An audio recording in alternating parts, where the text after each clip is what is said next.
The power of your subconscious mind. ലോകത്ത് ഏറ്റവും കൂടുതൽ ചർച്ച ചെയ്യപ്പെട്ട പുസ്തകം ഏതാണ്? പല ഉത്തരങ്ങളുമുണ്ടാകും. ലോകത്ത് ഏറ്റവും കൂടുതൽ ചർച്ച ചെയ്യപ്പെട്ടതും കോടിക്കണക്കിന് ആളുകളെ വിജയത്തിൽ നിന്നും വിജയത്തിലേക്ക് കുതിച്ചുയരുവാൻ സഹായിച്ചതുമായ മോട്ടിവേഷൻ ഗ്രന്ഥം ഏത് എന്ന ചോദ്യത്തിന് ഒരൊറ്റ ഉത്തരമേ ഉണ്ടാകൂ. ഡോക്ടർ ജോസഫ് മർഫി എഴുതിയ the power of your subconscious mind. വിവിധ ഭാഷകളിലായി 30 കോടിയോളം പുസ്തകങ്ങൾ വിറ്റഴിഞ്ഞ ഈ പുസ്തകത്തിന്റെ പ്രധാന ആശയങ്ങൾ ലളിതമായ രീതിയിൽ ആവിഷ്കരിക്കാനാണ് ശ്രമിക്കുന്നത്. ഏതെങ്കിലും ചില കാര്യങ്ങൾ മനസ്സിലാക്കുവാൻ ബുദ്ധിമുട്ട് അനുഭവപ്പെട്ടേക്കാം. ശ്രദ്ധിച്ചു കേൾക്കുക. ഒരാൾ ദുഃഖിതനും മറ്റൊരാൾ സന്തോഷവാനുമാകുന്നു. എന്തുകൊണ്ട്? ഒരാൾക്ക് പുരോഗതിയും മറ്റൊരാൾക്ക് ദാരിദ്ര്യവും കഷ്ടപ്പാടും എന്തുകൊണ്ട്? എന്തുകൊണ്ട് ഒരാൾ ഭയമുള്ളവനും ഉത്കണ്ഠയുള്ളവനും മറ്റൊരാൾ പൂർണ്ണ വിശ്വാസിയും ആത്മവിശ്വാസമുള്ളവനും ആകുന്നു? എന്തുകൊണ്ട് ഒരാൾ മണിമേടയിലും അപരൻ ചേരിയിലും താമസിക്കുന്നു? ഒരാൾ മഹത്തായ വിജയം നേടുന്നവനും മറ്റൊരാൾ പരാജിതനുമാകുന്നത് എന്തുകൊണ്ട്? പ്രഭാഷകരിൽ ഒരാൾ വളരെയേറെ പ്രസിദ്ധനും അറിയപ്പെടുന്നവനും വേറെ ഒരാൾ അറിയപ്പെടാത്തവനും തരം താണവനുമാകുന്നത് എന്തുകൊണ്ട്? എന്ത് കാരണം കൊണ്ടാണ് ഒരാൾ സ്വന്തം ജോലിയിൽ പ്രഗത്ഭനായി തീരുമ്പോൾ മറ്റൊരാൾ തന്റെ പ്രയത്നം സഫലീകരിക്കാനോ വിജയത്തിലെത്തിക്കാനോ കഴിയാതെ ഉഴറേണ്ടി വരുന്നത്? ഒരാൾ മാറാരോഗത്തിൽ നിന്ന് മുക്തി നേടുകയും അപരന് അതിന് കഴിയാതെ വരുന്നതിന്റെയും അടിസ്ഥാനം എന്താണ്? എന്തുകൊണ്ട് അസാൻമാർഗികവും അധാർമികവുമായ ജീവിതം നയിക്കുന്നവരും ആരോഗ്യത്തോടെ ദീർഘനാൾ വിജയികളെപ്പോലെ ജീവിക്കുന്നു? ഒരു പെൺകുട്ടി സന്തോഷകരമായി ദാമ്പത്യ ജീവിതം നയിക്കുമ്പോൾ അവളുടെ സഹോദരി തകർന്ന ദാമ്പത്യ ജീവിതവുമായി മല്ലിട്ട് കഴിയുന്നത് എന്തുകൊണ്ടാണ്? ഈ ചോദ്യങ്ങൾക്ക് ഉത്തരം നൽകുവാൻ നിങ്ങൾക്ക് കഴിയുമോ? നിങ്ങൾ പലപ്പോഴും സ്വയം ചോദിച്ചിട്ടുള്ള ഒരു ചോദ്യമായിരിക്കും ഇത്. ഈ ചോദ്യങ്ങൾക്കുള്ള ഉത്തരം നിങ്ങൾക്കറിയാമോ? തീർച്ചയായും നിങ്ങൾക്ക് ഇതിനുള്ള ഉത്തരങ്ങൾ അറിയാം. നിങ്ങളുടെ ഉപബോധ മനസ്സിന് ഈ ചോദ്യങ്ങൾക്കുള്ള ശരിയായ ഉത്തരങ്ങൾ അറിയാം. ചോദ്യങ്ങൾ ഒന്നാണെങ്കിലും ഓരോ വ്യക്തികളെ സംബന്ധിച്ചും അവയുടെ ഉത്തരങ്ങൾ വ്യത്യസ്തമായിരിക്കും. ഓരോ വ്യക്തിയെയും ഉപബോധ മനസ്സിൽ നിന്നും ഈ ഉത്തരങ്ങൾ തേടിയെടുത്ത് അയാളെ വിജയത്തിലേക്ക് നയിക്കുവാനുള്ള ശക്തി പകരുവാൻ ബോധമനസ്സിനും ഉപബോധ മനസ്സിനും കഴിയും. അതിനുവേണ്ട അറിവും തിരിച്ചറിവും നൽകുകയാണ് ഈ പുസ്തകത്തിലൂടെ. ഈ വീഡിയോ തയ്യാറാക്കിയിരിക്കുന്നത് നസീർ ഖാൻ സാഹിബ്, മുൻ ജില്ലാ ലേബർ ഓഫീസറും ഇപ്പോൾ വിദ്യാഭ്യാസ വകുപ്പിന്റെ കീഴിലുള്ള സ്റ്റേറ്റ് ഇൻസ്റ്റിറ്റ്യൂട്ട് ഓഫ് എഡ്യൂക്കേഷണൽ ടെക്നോളജിയുടെ പ്രോഗ്രാം പ്രൊഡ്യൂസറുമാണ്. അറിയപ്പെടുന്ന കോർപ്പറേറ്റ് ട്രെയിനറും മോട്ടിവേഷൻ സ്പീക്കറുമാണ്. ട്രെയിനിംഗ് നടത്താൻ താൽപ്പര്യമുള്ള വ്യവസായ സ്ഥാപനങ്ങളും വിദ്യാഭ്യാസ സ്ഥാപനങ്ങളും 7907536093 എന്ന വാട്സ്ആപ്പ് നമ്പറിൽ ബന്ധപ്പെടുക. ലോകത്തിലെ ഏറ്റവും വലിയ അത്ഭുതമാണ് നമ്മുടെ മനസ്സ്. നമ്മളിലുള്ള മനഃശക്തിയെ തിരിച്ചറിഞ്ഞ് വിജയത്തിലേക്ക് കുതിക്കുവാൻ നമ്മൾ തയ്യാറെടുക്കേണ്ടതുണ്ട്. അതിന് ആദ്യം മനസ്സ് എന്താണെന്നറിയണം. മനസ്സിന് വിവിധ തലങ്ങളുണ്ട്. മനഃശാസ്ത്രജ്ഞർ പല രീതിയിൽ മനസ്സിനെ വേർതിരിച്ച് പഠിക്കുവാൻ ശ്രമിച്ചിട്ടുണ്ട്. ഡോക്ടർ ജോസഫ് മർഫി മനസ്സിനെ 2 തലങ്ങളിലായി വേർതിരിച്ച് അവയുടെ സാധ്യതകളെ വിവരിക്കുകയാണ് ചെയ്യുന്നത്. ബോധമനസ്സ് അഥവാ കോൺഷ്യസ് മൈൻഡ്, ഉപബോധ മനസ്സ് അഥവാ സബ് കോൺഷ്യസ് മൈൻഡ് എന്നിങ്ങനെ 2 തരത്തിൽ മനസ്സിനെ വേർതിരിച്ചാണ് നാം പഠിക്കുന്നത്. ബോധമനസ്സും ഉപബോധ മനസ്സും എങ്ങനെ പ്രവർത്തിക്കുന്നു, എന്തൊക്കെയാണ് അവയുടെ പ്രത്യേകതകൾ തുടങ്ങിയ കാര്യങ്ങൾ ഇനി പറയുന്നു. വളരെ ശ്രദ്ധയോടെ കേൾക്കുക. 1. ബോധതലം. നിങ്ങളുടെ ബോധമനസ്സിന്റെ പ്രവർത്തന മേഖലയാണ് ഈ തലം. ബാഹ്യലോകവുമായി നാം ബന്ധപ്പെടുന്നത് മനസ്സിന്റെ ഈ തലത്തിലൂടെയാണ്. ബോധപൂർവം നാം ചെയ്യുന്ന എല്ലാ പ്രക്രിയകളും ഈ തലവുമായി ബന്ധപ്പെട്ടിരിക്കുന്നു. ശരീരത്തിലെ പേശികളും അവയവങ്ങളും നമ്മുടെ ആഗ്രഹാനുസരണം ചലിപ്പിക്കാൻ കഴിയുന്നത് മനസ്സിന്റെ ഈ തലത്തിന്റെ പ്രവർത്തന ഫലമായാണ്. ഈ തലത്തിലുള്ള മനസ്സിന്റെ പ്രവർത്തനം പഞ്ചേന്ദ്രിയങ്ങളാൽ പരിമിതപ്പെടുത്തിയിരിക്കുന്നു. മനസ്സിന്റെ ഈ തലവുമായി ബന്ധപ്പെടുത്തിയാണ് പ്രയത്നിക്കുക എന്ന പദം നാം ഉപയോഗിക്കുന്നത്. ബോധതലത്തിൽ നമുക്ക് ഒരു സമയത്ത് ഒരു പ്രവൃത്തി മാത്രമേ ചെയ്യാൻ കഴിയൂ. ഒരു സമയത്ത് ഒരു ചിന്ത മാത്രമേ ഉൾക്കൊള്ളാൻ കഴിയൂ. അതായത് ഒരു സമയം കഴിയും എന്നും കഴിയില്ല എന്നുമുള്ള ചിന്തകൾ നമ്മിൽ നിലനിൽക്കില്ല. കഴിയുമെന്ന ചിന്ത ഉള്ളപ്പോൾ കഴിയില്ല എന്ന ചിന്ത നമ്മളില്ല.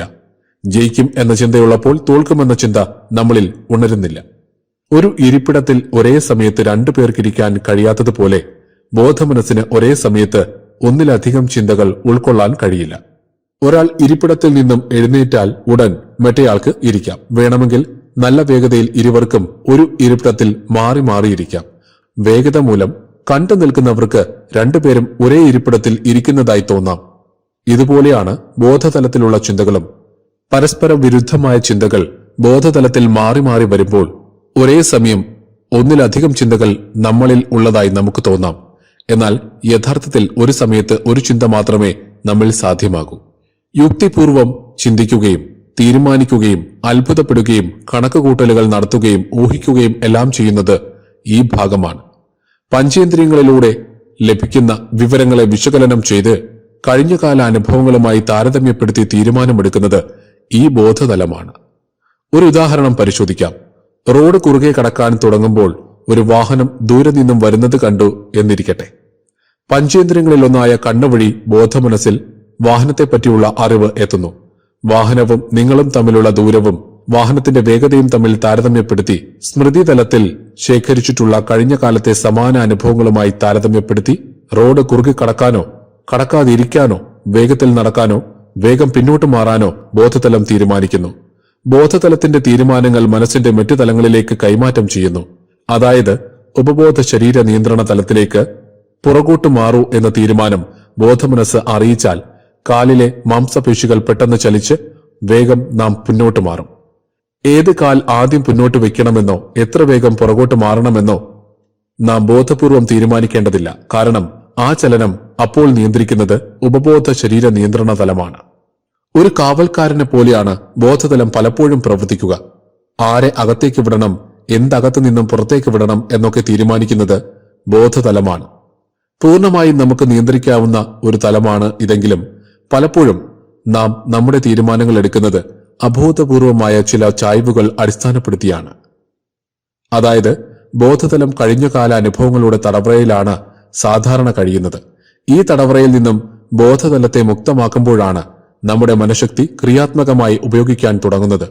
നമ്മുടെ ബോധതലം പലപ്പോഴും പ്രക്ഷുബ്ധമായ അവസ്ഥയിലാണ്. ഒരു കസേരയിൽ വളരെ വേഗം അനേകം ആളുകൾ മാറി മാറിയിരിക്കുന്നത് പോലെ നിരന്തരം നമ്മിൽ ചിന്തകൾ വന്ന് പോയിക്കൊണ്ടിരിക്കും. ചിന്തകളുടെ ഈ ബാഹുല്യം കാരണം നാം എല്ലായ്പ്പോഴും ഒരു സംഭ്രാന്തിയിലാണ് ജീവിക്കുന്നത്. ഒരേ സമയം മനസ്സിന്റെ എല്ലാ തലങ്ങളുമായി ബന്ധപ്പെട്ടിരിക്കുന്ന എന്നാൽ ബോധതലത്തിന്റെ ഭാഗമായ ഒന്നാണ് അവബോധം എന്ന് പറയുന്നത്, അഥവാ അവയർനെസ്. ബോധതലത്തിന്റെ പ്രത്യേകതയായ അവബോധം തീക്ഷ്ണമാക്കുകയാണ് മനസ്സിനെ അതിന്റെ തടവറയിൽ നിന്നും മുക്തമാക്കുവാനുള്ള ഏക വഴി. നമ്മുടെ ജീവിതത്തിന്റെ ഓരോ നിമിഷവും സംഭവിക്കുന്നതിനെക്കുറിച്ച് ബോധവാനാകാൻ തുടങ്ങുമ്പോൾ നമ്മുടെ അവബോധം തീക്ഷ്ണമാകാൻ തുടങ്ങും. അവബോധം വർദ്ധിക്കുന്നതിനനുസരിച്ച് മനസ്സിന്റെ വിവിധ തലങ്ങളെക്കുറിച്ചും അതിന്റെ പ്രവർത്തന രീതിയെക്കുറിച്ചും നമുക്ക് വ്യക്തത ലഭിക്കും. ഈ വ്യക്തതയാണ് ജീവിത വിജയം നേടാൻ നമ്മെ സഹായിക്കുന്നത്. 2. ഉപബോധ ശരീര നിയന്ത്രണ തലം അഥവാ sub conscious body control level. ശരീരത്തിലെ അവയവങ്ങളുടെയും പേശികളുടെയും പ്രവർത്തനത്തെ നിയന്ത്രിക്കുകയും ശരിയായും താളാത്മകമായും നടത്തുകയും ചെയ്യുന്നത് മനസ്സിന്റെ ഈ തലമാണ്.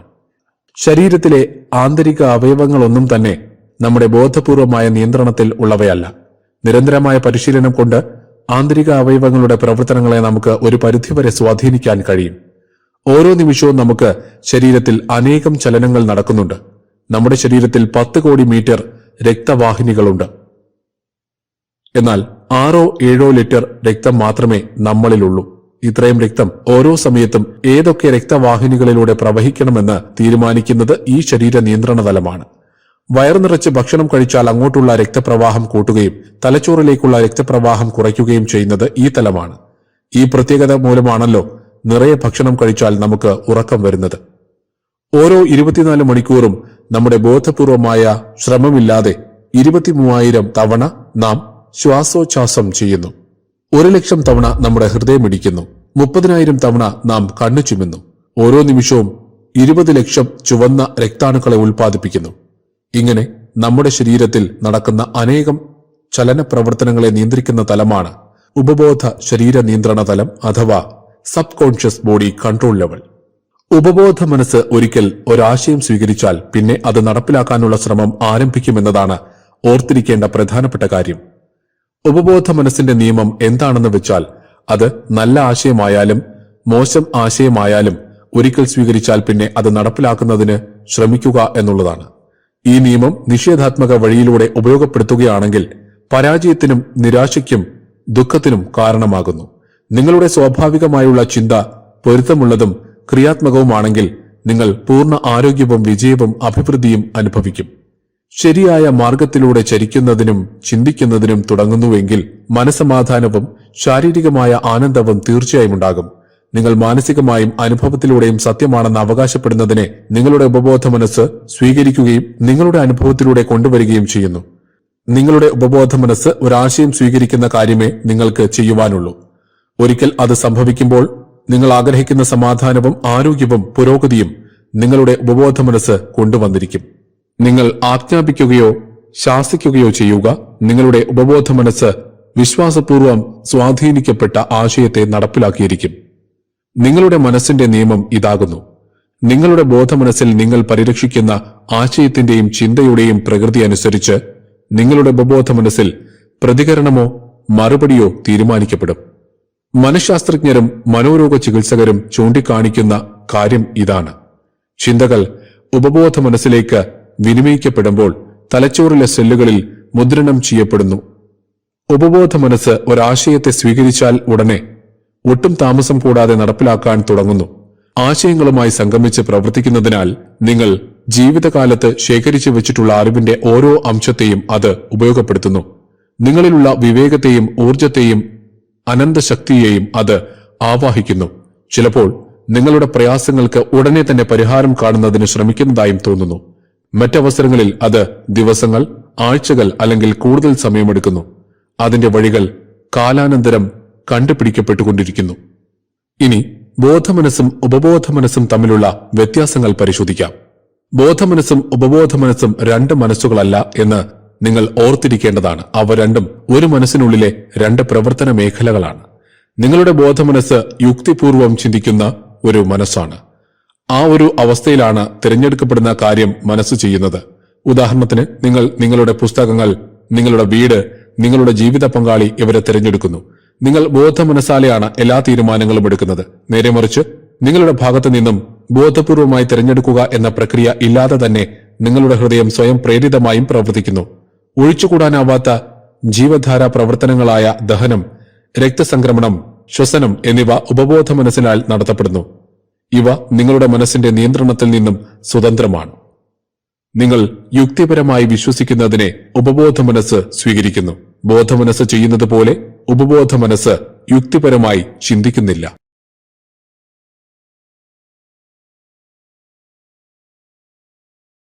ഒരു കമ്പ്യൂട്ടർ പ്രവർത്തിക്കണമെങ്കിൽ ഒരു പ്രോഗ്രാം ആവശ്യമാണ്. എങ്ങനെയാണോ പ്രോഗ്രാം ചെയ്യപ്പെട്ടിരിക്കുന്നത് അങ്ങനെയായിരിക്കും ആ കമ്പ്യൂട്ടർ പ്രവർത്തിക്കുക. മനുഷ്യരും ഇതുപോലെ തന്നെയാണ്. ബാഹ്യ സാഹചര്യങ്ങൾ, ചിന്തകൾ, ജീവിത ചുറ്റുപാടുകൾ തുടങ്ങിയവയൊക്കെ ഓരോ മനുഷ്യരുടെയും ജീവിതം ഏത് രീതിയിൽ കടന്നു പോകണമെന്ന് തീരുമാനിക്കുന്നതിൽ നിർണായക പങ്ക് വഹിക്കുന്നു. നിങ്ങൾ അറിഞ്ഞോ അറിയാതെയോ ഇത്തരത്തിൽ കാലാകാലങ്ങളായി നിങ്ങളെക്കുറിച്ച് വളർത്തിയെടുത്തിരിക്കുന്ന ധാരണകൾ നിങ്ങളുടെ ജീവിതത്തെ നിയന്ത്രിക്കുന്ന ഒരു പ്രോഗ്രാമായി മാറിക്കഴിഞ്ഞിരിക്കുന്നു. എന്റെ കഴിവുകൾ ഇത്രയൊക്കെയേ ഉള്ളൂ, എനിക്ക് ഇത്രമാത്രം ഉയരുവാനേ സാധിക്കുകയുള്ളൂ, എന്റെ സ്വഭാവം ഇങ്ങനെയൊക്കെയാണ്, ഇന്നത്തെ അവസ്ഥയിലും കൂടുതൽ മികവുറ്റ അവസ്ഥയിലേക്ക് നീങ്ങുവാൻ എനിക്കാവില്ല തുടങ്ങി ഒട്ടേറെ ചിന്തകളിലൂടെയാണ് നമുക്ക് നമ്മെക്കുറിച്ചുള്ള ധാരണകൾ രൂപപ്പെടുന്നത്. ഈ ധാരണകളാകുന്ന പ്രോഗ്രാമിംഗ് ലാംഗ്വേജാണ് നാം ആരായി തീരണമെന്നും എവിടെ എത്തണമെന്നും തീരുമാനിക്കുന്നത്. അങ്ങനെയെങ്കിൽ നമ്മുടെ ധാരണകളാകുന്ന പ്രോഗ്രാമിംഗ് ലാംഗ്വേജ് തിരുത്തി എഴുതി നമുക്കും ജീവിതത്തിൽ ഉന്നതമായ വിജയം സ്വന്തമാക്കാനാകുമോ? തീർച്ചയായും സ്വന്തമാക്കാൻ കഴിയുമെന്നാണ് ഉത്തരം. നിങ്ങൾക്ക് നിങ്ങളെക്കുറിച്ചുള്ള ധാരണകൾ പൊളിച്ചെഴുതാൻ കഴിയും. നമ്മുടെ മാതാപിതാക്കൾ, അധ്യാപകർ, സഹപ്രവർത്തകർ, ജീവിത പങ്കാളി തുടങ്ങിയവരൊക്കെ നമ്മെക്കുറിച്ച് പറയുന്ന കമന്റുകളിൽ നിന്നാണ് പലപ്പോഴും നമുക്ക് നമ്മെക്കുറിച്ചുള്ള ധാരണകൾ രൂപപ്പെടുക. ഈ ധാരണകൾ പലപ്പോഴും സത്യമായിരിക്കണമെന്നില്ല. നമ്മുടെ യഥാർത്ഥ കഴിവും മൂല്യവും നാം നമ്മെക്കുറിച്ച് ധരിച്ചു വച്ചിരിക്കുന്നതിലും വളരെ വലുതായിരിക്കും. ഇവിടെ വിജയത്തിൻ്റെതായ ഒരു പ്രോഗ്രാമിംഗ് ലാംഗ്വേജ് നമ്മുടെ ഉള്ളിൽ രൂപപ്പെടുത്തുകയാണ് അത്യുന്നതമായ വിജയങ്ങൾ സ്വന്തമാക്കാൻ ആഗ്രഹിക്കുന്ന വ്യക്തിയാണെങ്കിൽ നിങ്ങൾ ചെയ്യേണ്ടത്. എന്നെക്കൊണ്ട് സാധിക്കില്ല എന്ന് നിങ്ങൾ കരുതുന്നിടത്ത് എന്നെക്കൊണ്ട് ഇതിന് കഴിയുമെന്ന് നിങ്ങൾ നിങ്ങളുടെ ഉപബോധ മനസ്സിനോട് പറയുക. ദുർബല മനസ്സുമായി ചിന്തിക്കുമ്പോൾ സാഹചര്യങ്ങൾ പ്രശ്നങ്ങളായിരിക്കും. സമചിത്തതയോടെ ചിന്തിക്കുമ്പോൾ സാഹചര്യങ്ങൾ വെല്ലുവിളികളാകും. ശക്തമായ മനസ്സോട് ചിന്തിക്കുമ്പോൾ സാഹചര്യങ്ങൾ അവസരങ്ങളാകും. ചില വിശ്വാസങ്ങളും ധാരണകളും കേട്ടറിവുകളും നമ്മെ എങ്ങനെ സ്വാധീനിക്കുന്നു എന്നതിന് ജോസഫ് മർഫി ഒരു ഉദാഹരണം ഈ പുസ്തകത്തിൽ വിവരിക്കുന്നുണ്ട്. അദ്ദേഹത്തിന്റെ ശൈലിയിൽ തന്നെ അത് എന്താണെന്ന് മനസ്സിലാക്കാം. എന്റെ അടുത്ത ഒരു ബന്ധു ഇന്ത്യയിലായിരുന്ന സമയത്ത് ഒരു ജ്യോത്സ്യനെ സമീപിച്ചു, തന്റെ ഭാവി എന്താണെന്ന് അറിയുന്നതിനു വേണ്ടി. അങ്ങനെ അയാളുടെ ഭാവിയെപ്പറ്റി ആ ജ്യോത്സ്യൻ പറഞ്ഞു, നിങ്ങൾക്ക് ദുർബലമായ ഒരു ഹൃദയമാണുള്ളത്. അടുത്ത ചന്ദ്രോദയത്തിനു മുൻപ് നിങ്ങൾക്ക് മരണം സംഭവിക്കും. എന്റെ ബന്ധു ഇത് കേട്ട് അമ്പരന്ന് പോയി. ഭയചകിതനായ അയാൾ തന്റെ ഭാവിയെക്കുറിച്ചുള്ള പ്രവചനത്തെപ്പറ്റി വീട്ടുകാരോട് വിളിച്ചു പറഞ്ഞു. അയാൾ തന്റെ വക്കീലിനോട് വിൽപത്രം പരിഷ്കരിക്കപ്പെട്ടതാണോ എന്ന് പരിശോധിച്ചു. ആ പ്രവചനം നടത്തിയ സന്യാസിനി വളരെയധികം അറിയപ്പെടുന്നവരും അവരുടെ പ്രവചനം ഇതുവരെ തെറ്റിയിട്ടില്ല എന്നും അവർക്ക് അതീന്ദ്രിയ ശക്തിയുണ്ടെന്നും അവർക്ക് താൻ കൈകാര്യം ചെയ്യുന്നവരെ നന്നാക്കാനും നശിപ്പിക്കാനും കഴിയുമെന്നും എന്റെ ബന്ധു ശക്തമായി വിശ്വസിച്ചു. നമ്മളിൽ പലരും ഇതുപോലെയുള്ള സന്ദർഭങ്ങളിൽ അയുക്തികരവും ബുദ്ധിശൂന്യവുമായ അന്ധവിശ്വാസങ്ങളിൽ അകപ്പെടാറുണ്ട്. പുതിയ ചന്ദ്രോദയം തുടങ്ങുന്നതിന് മുൻപ് തന്നെ അയാൾ കൂടുതൽ ജീവിതത്തിൽ നിന്നും പിന്തിരിയാൻ തുടങ്ങി. ഒരു മാസം മുൻപ് വരെ ആ മനുഷ്യൻ വളരെ സന്തോഷവാനായി കാണപ്പെട്ടിരുന്നു. അയാൾ ആവേശമുള്ളവനും ഊർജ്ജസ്വലതയുള്ളവനും ആയിരുന്നു. ഇപ്പോൾ അയാൾ രോഗിയെപ്പോലെയായി, തികച്ചും അവശനായി. ആ സന്യാസിനി പ്രവചിച്ച ദിവസം അയാൾക്ക് മാരകമായ ഹൃദയാഘാതമുണ്ടായി. സന്യാസിനിയാണ് തന്റെ മരണകാരണമെന്നറിയാതെ അയാൾ മരിച്ചു. ഇങ്ങനെയുള്ള കഥകൾ കേട്ട് വിറയ്ക്കാത്തവർ ആരാണുള്ളത്? ഈ ലോകം മുഴുവൻ പരമരഹസ്യമായ അനിയന്ത്രിതമായ ശക്തികൾ നിറഞ്ഞതാണെന്ന് നമ്മൾ കേട്ടിട്ടുണ്ട്, ഭയന്നിട്ടുണ്ട്. അതെ, ഈ ലോകം മുഴുവൻ ശക്തികൾ കൊണ്ട് നിറഞ്ഞിരിക്കുന്നു. എന്നാൽ അവ പരമരഹസ്യമായതോ അനിയന്ത്രിതമായവയോ അല്ല. ശക്തമായ നിഷേധകമായ നിർദ്ദേശത്തെ തന്റെ ഉപബോധ മനസ്സിലേക്ക് കടത്തിവിട്ട് എന്റെ ബന്ധു തന്നെ കൊല്ലുകയായിരുന്നു. അയാൾ സന്യാസിനിയുടെ ശക്തിയിൽ വിശ്വസിച്ചു. അയാൾ അവരുടെ പ്രവചനത്തെ പൂർണ്ണമായും സ്വീകരിച്ചു. എന്താണ് വാസ്തവത്തിൽ സംഭവിച്ചതെന്ന് മറ്റൊരു കാഴ്ചപ്പാടോടെ നോക്കാം. ഉപബോധ മനസ്സ് പ്രവർത്തിക്കുന്ന വഴിയെപ്പറ്റി നമുക്കറിയാമല്ലോ. യുക്തിപരമായി ചിന്തിക്കുന്ന ബോധമനസ്സ് എന്താണ് വിശ്വസിക്കുന്നത് അത് ഉപബോധ മനസ്സ് സ്വീകരിക്കുകയും അതനുസരിച്ച് പ്രതികരിക്കുകയും ചെയ്യും. ഭാവി കാര്യങ്ങളെപ്പറ്റി പറയാൻ കഴിവുള്ള ആ സന്യാസിനിയെ കണ്ടപ്പോൾ എന്റെ ബന്ധു അവരുടെ നിർദ്ദേശങ്ങൾക്ക് വിധേയനായി കഴിഞ്ഞു. അവർ അയാൾക്ക് നിഷേധാത്മകമായ നിർദ്ദേശങ്ങളാണ് നൽകിയത്. അയാൾ അത് സ്വീകരിച്ച് ഭയമുള്ളവനായി മാറി. അയാൾ തുടർച്ചയായി ആ പ്രവചനത്തെപ്പറ്റി ചിന്തിച്ച് സ്വന്തം നാശത്തിന് വഴിയൊരുക്കി. അയാൾ അപ്രകാരം അടുത്ത ചന്ദ്രോദയത്തിന് മുൻപ് മരിക്കാൻ പോകുകയാണെന്ന വിശ്വാസത്തിന് ഉറപ്പു നൽകി. അയാൾ ഓരോരുത്തരോടും ഇക്കാര്യം വിളിച്ചു പറഞ്ഞു. അയാൾ ആ ദിവസത്തിനായി തയ്യാറെടുത്തു. അയാളുടെ തന്നെ ഭയവും ജീവിതാന്ത്യത്തെപ്പറ്റിയുള്ള കാത്തിരിപ്പും ഉപബോധ മനസ്സ് സത്യമായി കരുതി പ്രതികരിച്ചു. അങ്ങനെ അയാളുടെ തുടർച്ചയായ ചിന്ത, ഉറച്ച വിശ്വാസം പിന്നീട് മരണമെന്ന സംഭവമായി മാറി. അയാളുടെ മരണത്തെക്കുറിച്ച് പ്രവചനം നടത്തിയ സന്യാസിനിക്ക് പുരയിടത്തിൽ കിടക്കുന്ന കല്ല്, വടി ഇവയേക്കാൾ വലിയ ശക്തിയൊന്നുമില്ല. അവർ നിർദ്ദേശിച്ചതുപോലെ അവരുടെ നിർദ്ദേശത്തിനും ശക്തിയില്ല. എന്തെങ്കിലും സൃഷ്ടിക്കുന്നതിനുള്ള ശക്തിയുമില്ല. അയാൾ മനസ്സിന്റെ നിയമങ്ങളെ അറിഞ്ഞിരുന്നുവെങ്കിൽ ആ നിഷേധാത്മക നിർദ്ദേശങ്ങളെ പൂർണ്ണമായും നിരാകരിക്കുമായിരുന്നു. അയാൾ അവരുടെ വാക്കുകൾക്ക് പ്രാധാന്യം കൊടുക്കുകയില്ലായിരുന്നു. അയാൾക്ക് തന്റെ ജീവിതമാകുന്ന വ്യാപാരത്തെ നടത്തിക്കൊണ്ടുപോകാൻ കഴിയുന്ന സുരക്ഷിതമായ അറിവോടെ മുന്നോട്ടു പോകാൻ സാധിക്കുമായിരുന്നു. ആ സന്യാസിനിയുടെ പ്രവചനം യുദ്ധരംഗത്തുള്ള ഒരു ടാങ്കിന്റെ നേർക്ക് എറിയപ്പെട്ട തകരപ്പാട്ടയായി മാറിയേനെ. തനിക്ക് ഒരു ദോഷവും വരാതെ ആ സന്യാസിനിയുടെ പ്രവചനത്തെ അകറ്റാനും നിഷ്ക്രിയമാക്കാനും അനായാസം കഴിയുമായിരുന്നു. എന്നാൽ അതിനു പകരം അറിവില്ലായ്മയുടെയും ബോധമില്ലായ്മയുടെയും കുറവിനാൽ അയാൾ തന്നെ കൊല്ലാൻ അനുവദിച്ചു. മറ്റൊരാളുടെ നിർദ്ദേശങ്ങൾക്ക് നിങ്ങളിൽ ഒരു ശക്തിയുമില്ല. നിങ്ങൾ അവയെപ്പറ്റി ചിന്തിക്കുമ്പോഴാണ് അവയ്ക്ക് ശക്തി കൈവരുന്നത്. നിങ്ങൾ മാനസികമായി സമ്മതം നൽകേണ്ടതുണ്ട്. നിങ്ങൾ ആ നിർദ്ദേശത്തെ സൽക്കരിക്കുകയും സ്വീകരിക്കുകയും ചെയ്യേണ്ടതുണ്ട്. ആ ഒരു സന്ദർഭത്തിൽ അത് നിങ്ങളുടെ ചിന്തയായി മാറുന്നു. നിങ്ങളുടെ ഉപബോധ മനസ്സ് അത് അനുഭവമാക്കി മാറ്റുന്നതിന് പരിശ്രമിക്കുന്നു. നിങ്ങളുടെ വളർച്ചയ്ക്ക് തടസ്സം നിൽക്കാൻ ഒരാൾക്കേ കഴിയൂ. ആ വ്യക്തി നിങ്ങൾ തന്നെയാണ്. നിങ്ങളുടെ സന്തോഷങ്ങളെയും വിജയങ്ങളെയും സ്വപ്നങ്ങളെയും സ്വാധീനിക്കാൻ കഴിയുന്ന ഏക വ്യക്തി നിങ്ങൾ തന്നെയാണ്. നിങ്ങളുടെ ബോസ് മാറിയതുകൊണ്ടോ സുഹൃത്തുക്കളോ കമ്പനിയോ മാറിയതുകൊണ്ടോ നിങ്ങളുടെ ജീവിതം മാറുന്നില്ല. നിങ്ങളുടെ ജീവിതത്തിന് മാറ്റം വരണമെങ്കിൽ നിങ്ങൾ തന്നെ മാറണം. അത് നിങ്ങളിൽ നിന്ന് തന്നെ തുടങ്ങണം. അത് ഇന്നു തന്നെ ആരംഭിക്കണം. അതിർവരമ്പുകൾ നിശ്ചയിക്കുന്ന വിശ്വാസങ്ങളിൽ നിന്നും നിങ്ങൾ പുറത്തുവരണം. നിങ്ങളുടെ ജീവിതത്തിന്റെ ഏക ഉത്തരവാദി നിങ്ങൾ തന്നെയാണ് എന്ന് തിരിച്ചറിയണം. ആരെയും പഠിച്ചതുകൊണ്ടോ കരഞ്ഞതുകൊണ്ടോ ജീവിതത്തിൽ മാറ്റം വരുന്നില്ല. നഷ്ടങ്ങൾ മാത്രമേ അത് നിങ്ങൾക്ക് സമ്മാനിക്കൂ. ഒരു കോഴിമുട്ട പുറമേ നിന്നുള്ള ശക്തി കൊണ്ട് പൊട്ടിയാൽ അവിടെ ജീവൻ പൊലിയുന്നു. നേരെ മറിച്ച് ഉള്ളിൽ നിന്നുള്ള ശക്തി കൊണ്ട് പൊട്ടിയാൽ അത് ജീവന്റെ ആരംഭമാണ്. മഹത്തായ കാര്യങ്ങൾ എല്ലായ്പ്പോഴും നമ്മുടെ ഉള്ളിൽ നിന്നാണ് പിറവികൊള്ളുന്നത്. ഈ അധ്യയനത്തിൽ പറഞ്ഞ ആശയങ്ങൾ നമുക്ക് ഏതാനും പോയിന്റുകളായി സംഗ്രഹിക്കാം. 1. നല്ലത് ചിന്തിക്കുക, നന്മ പിന്നാലെ എത്തും. മോശമായത് ചിന്തിക്കുക, തിന്മ അനുഗമിക്കുന്നു. നിങ്ങൾ ദിവസം മുഴുവൻ എന്താണോ വിചാരിക്കുന്നത്, നിങ്ങൾ അതുതന്നെയാകുന്നു. നിങ്ങളുടെ ഉപബോധ മനസ്സ് നിങ്ങളോട് വാദപ്രതിവാദം ചെയ്യുന്നില്ല. നിങ്ങളുടെ ബോധമനസ്സ് എന്താണ് ശാസനാരൂപത്തിൽ പറയുന്നത് അത് സ്വീകരിക്കുന്നു. നിങ്ങൾക്ക് കഴിയില്ല എന്ന് നിങ്ങൾ പറഞ്ഞാൽ നിങ്ങളുടെ ഉപബോധ മനസ്സ് അത് സത്യമാക്കാനായി പ്രവർത്തിക്കുന്നു. ഉത്തമമായ ചിന്തയെ തിരഞ്ഞെടുക്കുക. തീർപ്പ് കൽപ്പിക്കുക, ഞാൻ അത് വാങ്ങും. എന്റെ മനസ്സിൽ ഞാൻ അതിന് തീരുമാനമെടുത്തു കഴിഞ്ഞു. 3. തിരഞ്ഞെടുക്കാനുള്ള ശക്തി നിങ്ങൾക്കുണ്ട്. ആരോഗ്യവും സന്തോഷവും തിരഞ്ഞെടുക്കുക. സ്നേഹശീലനായിരിക്കണോ അതോ സ്നേഹശീലമില്ലാത്തവനായിരിക്കണോ, അതും നിങ്ങൾക്ക് തിരഞ്ഞെടുക്കാം. സഹകരിക്കാനും സന്തോഷമുള്ളവനായിരിക്കാനും സ്നേഹശീലനായി കഴിയാനും തിരഞ്ഞെടുക്കുക. ലോകം മുഴുവൻ അതിന് അനുകൂലമായി പ്രതികരിക്കും. ആശ്ചര്യകരമായ ഒരു വ്യക്തിത്വം വികസിപ്പിക്കുന്നതിന് ഏറ്റവും നല്ല മാർഗം ഇതാണ്. നിങ്ങളുടെ ബോധമനസ്സ് പടിവാതിലിലെ കാവൽക്കാരനാണ്. നിങ്ങളുടെ ഉപബോധ മനസ്സിൽ തെറ്റായ ആശയങ്ങൾ പതിയാതിരിക്കാൻ ശ്രദ്ധിക്കുക എന്നതാണ് അതിന്റെ ജോലി. എന്തെങ്കിലും നന്മയുണ്ടാകുമെന്ന് വിശ്വസിക്കാൻ തിരഞ്ഞെടുക്കുക. തിരഞ്ഞെടുക്കുവാനുള്ള കഴിവാണ് നിങ്ങളുടെ ഏറ്റവും വലിയ ശക്തി. സന്തോഷത്തെയും ബുദ്ധിയെയും തിരഞ്ഞെടുക്കുക. 5. മറ്റുള്ളവരുടെ നിർദ്ദേശങ്ങൾക്കോ പ്രസ്താവനകൾക്കോ നിങ്ങളെ മുറിപ്പെടുത്താൻ കഴിയില്ല. നിങ്ങളുടെ സ്വന്തം ചിന്തയാണ് യഥാർത്ഥത്തിൽ ചലിച്ചുകൊണ്ടിരിക്കുന്ന ശക്തി. മറ്റുള്ളവരുടെ നിർദ്ദേശങ്ങളെയും പ്രസ്താവനകളെയും നിരാകരിക്കാനും നല്ലതിനെ സ്വീകരിക്കാനും വേണ്ടി തിരഞ്ഞെടുക്കുക. എങ്ങനെ പ്രതികരിക്കണമെന്ന് തിരഞ്ഞെടുക്കുവാനുള്ള ശക്തി നിങ്ങൾക്കുണ്ട്. 6. നിങ്ങൾ എന്ത് ചെയ്യുന്നു എന്ന് ശ്രദ്ധിക്കുക. ഞാൻ തോൽക്കും, എന്റെ ജോലി നഷ്ടമാകും, എനിക്ക് വാടക നൽകാൻ കഴിയുകയില്ല, ഇപ്രകാരം ഒരിക്കലും പറയരുത്.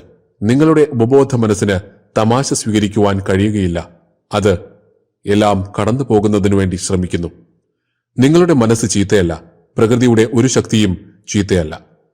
അത് പ്രകൃതി ശക്തികളെ നിങ്ങൾ എങ്ങനെ ഉപയോഗിക്കുമെന്നതിനെ ആശ്രയിച്ചിരിക്കുന്നു. എവിടെയുമുള്ള ജനങ്ങളെ അനുഗ്രഹിക്കുന്നതിനും രോഗം ഭേദപ്പെടുത്തുന്നതിനുമുള്ള പ്രചോദനം നൽകുന്നതിനും നിങ്ങളുടെ മനസ്സിനെ തയ്യാറാക്കുക. 8. എന്നെ കൊണ്ട് കഴിയുകയില്ല എന്ന് ഒരിക്കലും പറയരുത്. താഴെ പറയുന്ന ആശയത്തെ അതിന് പകരമായി ഉപയോഗപ്പെടുത്തുക. എന്റെ ഉപബോധ മനസ്സിന്റെ ശക്തിയിലൂടെ എല്ലാ കാര്യങ്ങളും എനിക്ക് ചെയ്യാൻ കഴിയും എന്ന്. 9. നിത്യമായ സത്യങ്ങളുടെയും ജീവിത തത്വങ്ങളുടെയും നിലപാടിൽ നിന്ന് വേണം ചിന്തിക്കേണ്ടത്. അല്ലാതെ ഭയത്തിന്റെയും അറിവില്ലായ്മയുടെയും അന്ധവിശ്വാസത്തിന്റെയും നിലപാടിൽ നിന്നല്ല.